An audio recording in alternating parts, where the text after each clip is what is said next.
일상이 분주할 때면 잠시 익숙함에서 벗어나서 여행을 떠나고픈 마음이 들 때가 있습니다. 여행은 지금 있는 곳에서 벗어나서 어떤 목적으로 다른 장소로 가는 것을 의미합니다. 여행의 목적은 여러 가지가 있습니다. 먼저는 새로운 곳을 보기 위해서 여행을 합니다. 누군가를 만나기 위해서도 여행을 합니다. 또 여행지에만 있는 그 분위기를 한번 느껴보기 위해서 많은 사람들은 여행을 합니다. 실제로 여행지를 가보면 그 지역만의 독특한 문화가 있습니다. 그 지역만이 가지고 있는 고유한 풍경과 자연이 있습니다. 한 번도 먹어보지 못했던 이색적인 음식도 먹어볼 수 있습니다. 무엇보다도 그 지역에 오랜 시간 동안 살아왔던 현지인들이나 다른 여행객들도 만날 수가 있습니다. 여행을 하는 중에 이전에는 경험하지 못했던 아름다운 풍경 그리고 다양한 문화들을 접할 때면 때로는 경탄과 함께 벅찬 감동을 느낄 때가 있습니다. 그래서 많은 여행가들은 그 아름다움과 감동의 순간을 영원히 간직하고 싶어 합니다. 그래서 휴대폰을 꺼내서 사진도 찍습니다.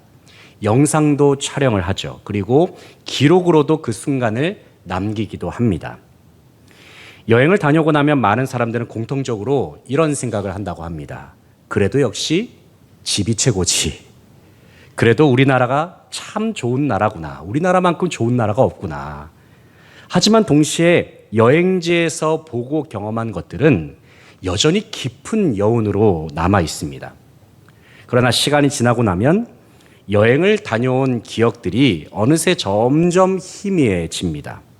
어느 날 휴대폰 갤러리를 열어서 그때 그 시절 여행했던 사진들을 하나하나 살펴봅니다. 그러면 참 신기하게도 그때 보았던 아름다운 장면과 그때 느꼈던 그 감동이 마치 소환된 것처럼 떠오릅니다. 왜냐하면 당시 촬영한 사진이 시간이 지난 이후에는 그때의 기억을 되살려주는 그러한 역할을 하기 때문입니다. 다시 말해서 사진은 과거의 기억과 현재의 삶을 이어주는 기억의 매개체와도 같다는 사실입니다. 시간이 흐르고 나면 사람은 이전에 경험하던 것들을 조금씩 잊어버립니다. 이때에 기억하던 것을 조금씩 잊어버리는 작용을 가리켜서 망각이라고 부릅니다. 왜 사람은 망각할까요? 왜냐하면 사람이 가진 기억의 용량이 한계가 있기 때문에 그렇습니다. 그래서 보고 듣고 경험한 모든 것을 다 머릿속에 저장할 수가 없기 때문입니다. 독일의 심리학자인 에빙하우스는 인간의 망각을 연구한 사람으로 알려져 있습니다. 그의 연구 결과에 따르면 사람은 1시간만 지나도 학습한 내용의 50% 이상을 망각한다고 합니다. 하루가 지나면 70% 이상을 잊어버리고 한 달이 지나면 80% 이상을 망각한다고 합니다. 하지만 망각하는 중에도 학습한 내용을 다시 공부해서 그 기억을 되살려주면 더 오랫동안 그 내용을 기억할 수 있다고 말합니다. 쉽게 말하면 잊을만 하면 다시 보고 또 잊을만 하면 또 다시 보는 것을 반복할 때에 기억도 오래 갈 수 있다는 말입니다. 하지만 인생을 살다 보면 우리는 이 사실을 깨닫습니다. 그것은 모든 것을 다 기억하면서 살 필요는 없다라는 사실입니다. 무슨 말씀이냐면 기억하는 것도 중요하지만 동시에 망각할 줄 아는 것도 중요하다는 말입니다. 독일의 철학가 니체는 인간은 망각의 동물이다 말씀했습니다. 여기서 니체는 인간의 망각을 긍정적인 관점으로 바라봅니다. 왜냐하면 그가 생각할 때의 인간은 망각하기 때문에 고통스러운 기억을 잊을 수가 있고 잊어버림이 있기 때문에 현재에 이르러서 행복할 수가 있다라고 말하기 때문입니다. 그래서 니체는 망각을 가리켜서 삶을 가능하게 하는 하나의 동력이자 적극적인 장치라고 말하기도 합니다. 종합해 보면 무언가를 기억하는 것 참 중요합니다. 동시에 무언가를 망각할 줄 아는 것도 기억하는 것 못지않게 중요할 수 있습니다. 그렇다면 우리는 무엇을 기억해야 하고 무엇을 망각해야 할까요? 그 답은 간단합니다. 좋은 것은 기억하면 됩니다. 나쁜 것은 어떻게 하면 되죠? 망각하면 되죠. 그래서 우리나라 속담에 이런 말이 있습니다. 원수는 어디의 색이라고요? 원수는 물의 색이고 은혜는 돌의 색이라 말합니다. 하지만 인생을 살다 보면 원수는 돌의 색인 경우가 더 많습니다. 도리어 은혜는 물의 색이는 경우를 더 많이 볼 수 있습니다. 누군가가 내게 상처를 준 일은 마음에 콕 박혀 있습니다. 나를 섭섭하게 하고 서운하게 한 일은 참 잘 안 지워집니다. 반면에 누군가가 내게 호의를 베풀고 은혜를 베푼 것은 시간이 지나면 이상하게도 잘 잊어버립니다. 누군가에게 감사했던 마음도 그리 오래가지 않는 경우가 있습니다. 하나님께서 내게 주신 은혜도 마찬가지입니다. 내게 베풀어 주신 하나님의 은혜 얼마나 크고 놀랍습니까? 그러나 우리는 일상을 살아가면서 주님의 은혜를 자주 잊으면서 살곤 합니다. 주님께서 우리에게 베푸신 은혜를 잠시 생각해 보길 원합니다. 주님을 알기 전에 우리의 존재는 죄와 사망의 권세로 이미 죽은 상태나 마찬가지였습니다. 마치 우리의 상태는 빠져나올 수 없는 늪에 빠져 있는 것과도 같았습니다. 그런데 하나님께서는 죽음의 늪, 죄악의 늪에 빠져 있던 우리를 구원하셨습니다. 죽음의 상태에 있던 우리를 주님께서 살려주셨습니다. 아버지 하나님께서는 우리 주 예수 그리스도의 십자가와 부활을 통해서 이 자리에 함께한 우리 모두에게 영원한 생명을 허락하여 주셨습니다. 왜 하나님께서 우리를 구원하셨을까요? 왜냐하면 그 이유는 단 한 가지입니다. 우리를 사랑하시기 때문입니다. 우리를 너무나도 사랑하시기 때문이죠. 십자가에 죽게 하시기까지 독생자 아들을 내어주실 정도로 하나님께서는 우리를 너무나도 사랑하셨습니다. 이 놀라운 하나님의 은혜가 있었기 때문에 지금 우리는 이 자리에서 하나님을 찬양하고 예배할 수 있습니다. 그런데 참 안타까운 것은 우리는 하나님의 은혜를 잘 잊어버립니다. 구원의 감격, 하나님의 은혜에 대한 감사의 마음도 잘 잊어버립니다. 그 이유가 무엇입니까?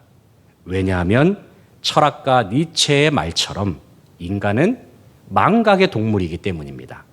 잘 잊어버리고 잘 까먹기 때문이죠. 오늘 본문에 기록된 이스라엘 백성들도 하나님의 한량없는 은혜를 경험한 민족이었습니다. 먼저 그들은 하나님의 큰 구원을 경험했습니다. 이스라엘 백성들이 애굽의 노예로 있었을 때에 하나님은 애굽에 10가지 재앙을 내리셔서 이스라엘을 구출해 내셨습니다. 애굽 군대가 추격했을 때에는 하나님께서 홍해를 가르셔서 이스라엘 백성들을 구원하셨습니다. 그뿐만 아니라 이스라엘이 광야 생활을 할 때에는 그들을 먹이시고 입히시고 돌보아 주셨습니다. 이스라엘 백성들의 삶은 그야말로 모든 것이 다 하나님의 은혜였습니다. 하지만 이스라엘은 하나님의 은혜를 자주 잊었습니다. 조금만 불편해도 그들은 하나님을 원망하고 불평하는 것을 일삼았습니다. 그래서 하나님께서는 주님의 은혜를 너무나도 자주 망각하는 이스라엘 백성들을 위해서 특별한 장치를 마련하셨습니다. 그것은 바로 은혜를 기억하는 매개체입니다. 그 매개체가 바로 오늘 본문에 기록된 절기라고 말할 수 있습니다. 절기는 히브리어로 모에드라는 단어를 씁니다. 여기서 모에드는 이런 뜻이 있습니다. 만나기로 약속한 시간, 정해진 때라는 의미가 있습니다. 왜 하나님께서는 이스라엘 백성들에게 절기를 정해주셨을까요? 왜냐하면 절기를 통해서 이스라엘은 하나님의 은혜를 기억해야 했기 때문입니다. 절기를 통해서 이스라엘은 하나님의 구원을 기억해야 하기 때문입니다. 물론 오늘날을 살아가는 우리들은 구약의 절기들을 문자적으로 지킬 필요는 없습니다. 왜냐하면 구약의 절기들은 이미 예수 그리스도 안에서 완전히 다 성취되었기 때문입니다. 그래서 우리는 유월절을 지키지 않는다고 책망하는 이단들 있지 않습니까? 그 이단들의 목소리에 대해서 전혀 귀를 기울일 필요가 없는 것이죠. 그러나 우리는 구약의 절기 속에 담긴 의미와 정신만큼은 분명히 알아야 합니다. 왜냐하면 절기 속에는 하나님께서 자기 백성에게 어떻게 은혜를 베푸시고 그들을 구원하셨는가, 그 내용이 담겨 있기 때문입니다. 이스라엘에는 여러 절기들이 있지만 그 중에서 오늘 본문에는 유월절, 무교절, 칠칠절이 기록되어 있습니다.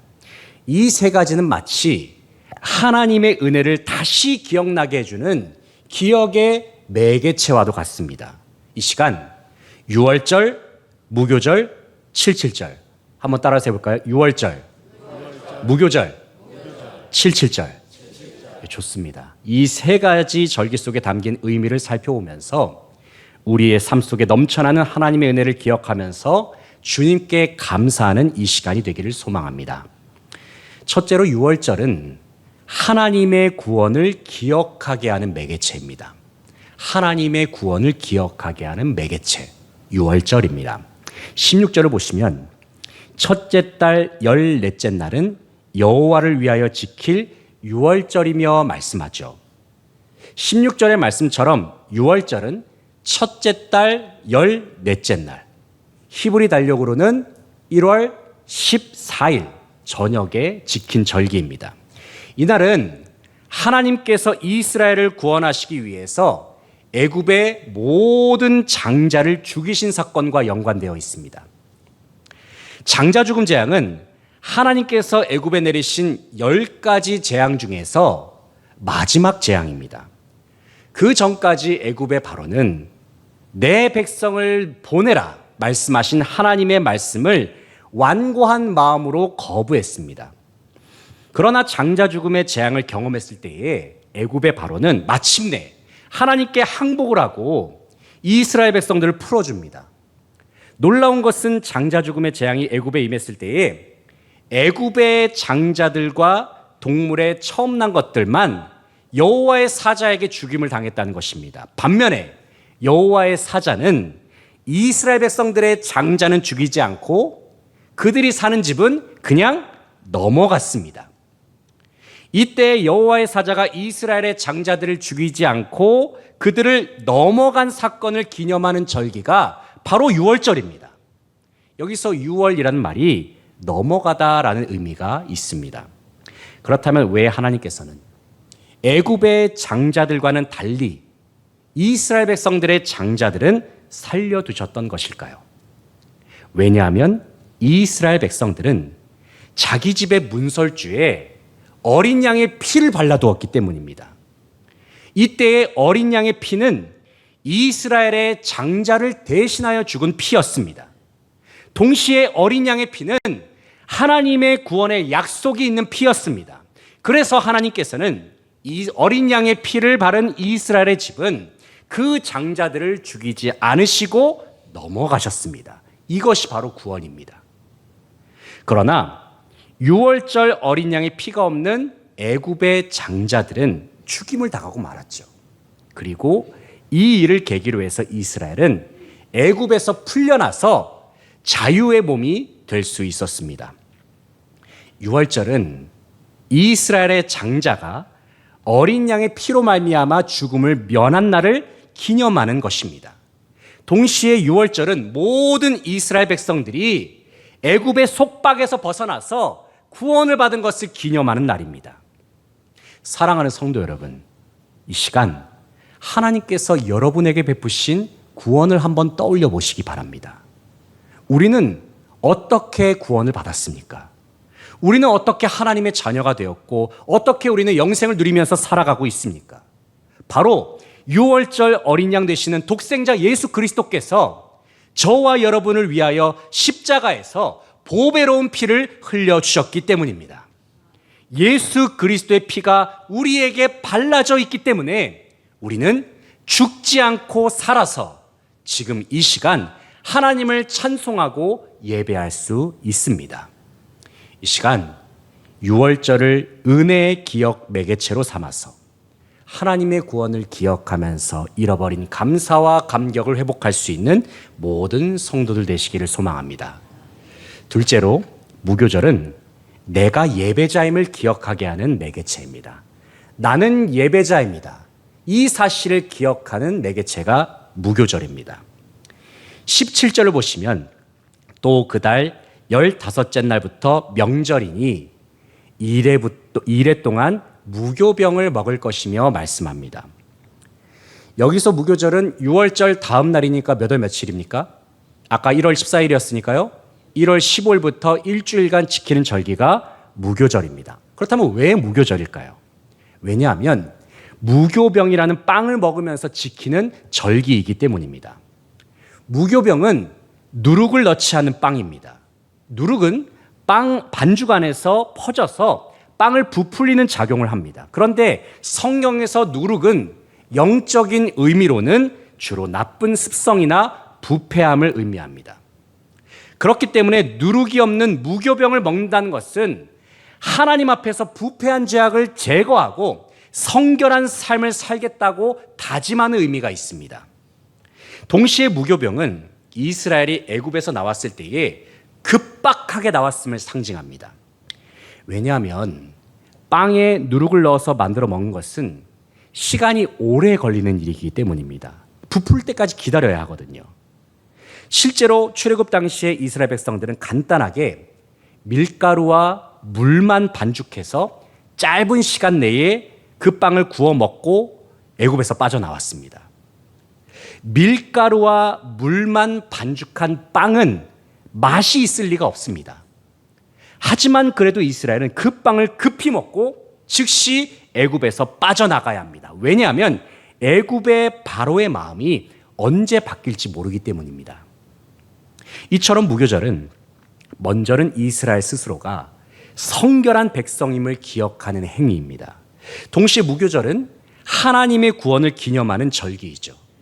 그런데 무교절은 단순히 빵만 먹는 날이 아닙니다. 무교절에 있어서 가장 중요한 요소가 무엇이냐면 다름 아닌 예배입니다. 23절을 보시게 되면 무교절 규례 중에서 상번제에 관한 내용이 나오죠. 상번제가 뭡니까? 매일 규칙적으로 드리는 제사가 상번제입니다. 그런데 상번제는 단순히 무교절에만 드려왔던 것이 아니라 특별한 절기가 아닐 때에도 지속적으로 드려온 제사였습니다.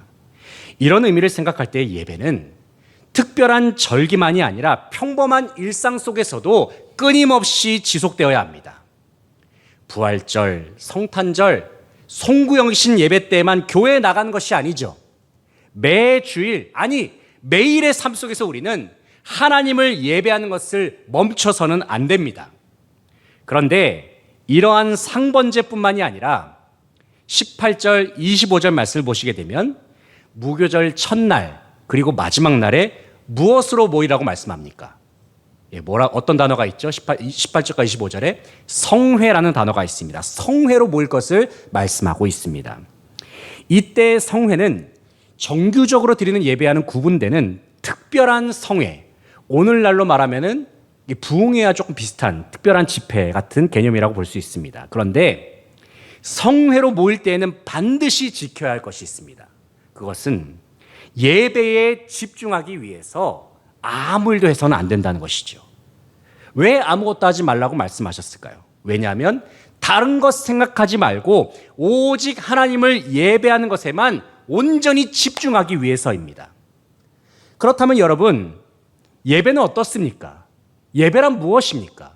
예배는 바로 오직 하나님께만 집중하는 시간입니다. 물론 예배를 드리다가 갑자기 중요한 일이 떠오를 수도 있습니다. 내가 가스불을 안 잠그고 나왔나? 문은 잠그고 나왔을까? 에어컨은 끄고 나왔을까? 이런 생각이 머릿속을 스쳐갈 수도 있습니다.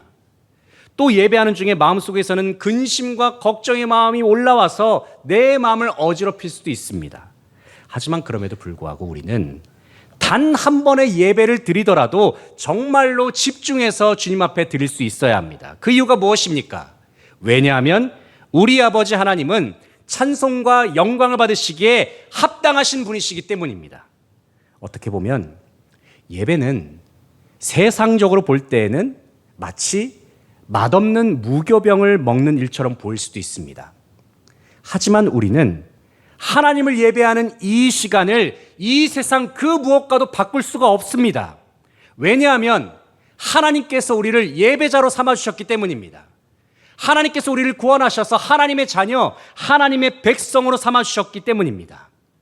이 시간 무교절을 은혜의 기억 매개체로 삼아서 언제 어느 때나 나는 하나님을 예배하는 예배자입니다. 이 사실을 기억하며 주님을 예배할 수 있는 저와 여러분 되시기를 소망합니다. 마지막으로 77절에 대해서 살펴볼 텐데요. 77절은 하나님의 은혜를 기억하는 매개체입니다. 하나님의 은혜를 기억하는 매개체. 26절을 보면은 77절 처음 익은 열매를 드리는 날 이렇게 말씀하고 있죠. 여기서 77절은 농작물의 첫 열매를 하나님께 드리는 날입니다. 77절의 의미는 무교절 이후에 일주일에 해당하는 7일이 7번 지난 다음에 지키는 절기라는 뜻이 있습니다. 쉽게 말하면 이 77절은 구구단을 떠올리시면 됩니다. 77에 49죠. 77에 49. 7을 7번 곱한 49일이 지난 무교절부터 49일이 지난 50일째 지키는 절기가 바로 77절입니다. 77절을 다른 말로 하면 뭘까요? 오순절이죠. 여기서 오순이란 단어에서 수는 숫자 10을 가리킵니다. 그런데 그 10일이 5개가 되어서 50일이 되었기 때문에 오순절이라고 부르기도 합니다. 이 날은 하나님께서 허락하신 풍요로움을 기억하면서 감사하는 날입니다. 다시 말해서 77절은 농작물을 풍성하게 수확하게 하신 하나님의 은혜를 깊이 생각하는 날입니다. 농작물을 잘 수확하는 것은 결코 인간의 노력만으로 되지 않습니다. 사람이 아무리 애를 쓰고 수고한다 하더라도 하나님께서 허락하시지 않으시면 열매를 맺을 수가 없습니다. 그 이유가 무엇입니까? 우리 아버지 하나님께서는 천지 만물을 지으셨을 뿐만이 아니라 모든 것을 친히 다스리시고 통치하시는 분이시기 때문입니다. 이런 의미에서 우리 하나님은 우리의 영혼만 구원하시는 것이 아니라 우리의 먹고 사는 문제까지도 책임지시는 절대적인 공급자가 되십니다. 세상 많은 사람들은 지금 내가 누리고 있는 모든 것들이 내 힘으로, 내 손으로 일구었다고 생각을 합니다. 그러나 조금만 더 깊이 생각해 보면 우리가 가진 모든 것들은 다 하나님으로부터 왔구나. 하나님께서 우리에게 모든 것을 허락하셨구나. 이 사실을 확인할 수가 있습니다. 다시 말해서 천지 만물의 주제이신 하나님께서 주님께 속한 모든 것들을 우리에게 주셨다는 말입니다. 우리에게 허락하셨다는 말입니다. 왜 우리는 11조원금을 하나님께 드려야 할까요? 단순히 10% 세금 떼듯이 하나님께 바치는 것이 11조일까요? 그렇지 않습니다. 11조는 내가 누린 모든 것들이 다 하나님으로부터 왔음을 인정하면서 가장 귀한 것을 주님 앞에 올려드리는 첫 열매와도 같습니다. 내게 있는 모든 것들의 주인이 하나님이심을 인정하면서 그 은혜에 감사하면서 드리는 것이 11조라는 사실입니다. 그러므로 우리가 주님께 드릴 때에는 인색하게 드려서는 안 됩니다. 단 한 번의 헌금을 드리더라도 내게 주신 하나님의 은혜를 기억하면서 감사함으로 하나님께 드릴 수 있어야 합니다. 지금 우리가 드리는 이 예배도 마찬가지입니다. 우리가 지금 주님을 예배하는 가운데 우리의 시간을 주님 앞에 올려드리고 있습니다. 물질도 주님 앞에 드리고 있습니다. 그리고 우리의 마음을, 삶을 주님께 드리고 있습니다. 간절히 바라옵기는 77절을 은혜의 기억 매개체로 삼아서 내게 주신 하나님의 은혜를 기억할 수 있길 소망합니다. 내게 주신 하나님의 은혜를 기억하면서 전심으로 주님 앞에 감사와 영광을 돌려드리는 모든 성도들 되시기를 소망합니다. 이제 말씀을 정리하겠습니다. 사랑하는 성도 여러분, 지금 우리는 하나님의 은혜를 기억하면서 예배하고 있습니다. 특별히 오늘은 패밀리데이이죠. 패밀리데이를 맞이해서 오랜만에 교회를 방문하신 성도님들, 새가족분들 진심으로 환영하고 축복합니다. 그렇다면 지금 이 시간 우리가 해야 할 일이 무엇이겠습니까? 그것은 오늘 드리는 주일 예배 그리고 패밀리데이를 기억의 매개체로 삼아서 하나님의 은혜를 한번 떠올려 보는 것입니다. 우리를 구원하신 하나님을 기억하시기 바랍니다. 우리에게 은혜를 베풀어 주신 하나님을 한번 떠올려 보시기 바랍니다. 그리고 언제 어느 때라도 우리 모두가 하나님을 예배하는 예배자라는 사실을 잊지 마시기 바랍니다. 오랜만에 나오신 성도님, 처음 나오신 성도님, 다시 한번 정말 잘 오셨고 여러분을 사랑하고 축복합니다. 그리고 그동안 변함없이 이 예배의 자리에서 이 자리를 지켜주신 성지교회 귀한 성도 여러분, 여러분의 헌신에 깊이 감사의 말씀을 드립니다. 오늘 맞이한 이 귀하고 복된 주일, 특별히 이 뜻깊은 패밀리데이에 우리 성지 공동체 모두가 주님 안에서 한 가족임을 기억할 수 있기를 소망합니다. 그리고 함께 모인 이 날을 은혜, 기억, 매개체로 삼아서 매일의 삶 속에서 주님의 은혜를 기억하고 또 서로를 기억하면서 주님께 영광을 돌려드리는 모든 성도들의 삶이 되시기를 간절히 바라고 소망합니다. 기도하시겠습니다. 하나님, 참으로 감사를 드립니다. 주님의 한량없는 은혜와 사랑으로 인하여 우리를 구원하여 주셔서 우리를 하나님을 예배하는 하나님의 자녀, 하나님의 백성 삼아주시니 참으로 감사를 드립니다. 주님을 향한 감사와 감격이 우리 안에 넘쳐나는 우리의 심령이 되기를 소망합니다. 특별히 오늘은 패밀리데이를 맞이하여서 오랜만에 교회에 나온 성도님들, 새가족분들과 함께 주님 앞에 영광을 돌려드립니다.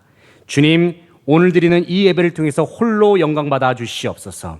그리고 하나님 한 분만으로 인하여 아버지 하나님 우리의 마음속에 참 기쁨과 평강이 넘쳐나길 소망합니다. 그리고 함께하는 우리 함께 예배하는 지체들로 말미암아서 우리가 함께 주님 안에서 기뻐하며 즐거워하면서 전심으로 예배하는 모든 성도들의 삶이 되게 하여 주시옵소서. 우리를 예배자로 삼아주신 주님의 은혜를 기억하면서 주님을 기쁘시게 하는 삶으로 나아가는 모든 성도들의 삶이 될 수 있기를 간절히 소원하오며 예수 그리스도의 이름으로 기도하옵나이다. 아멘.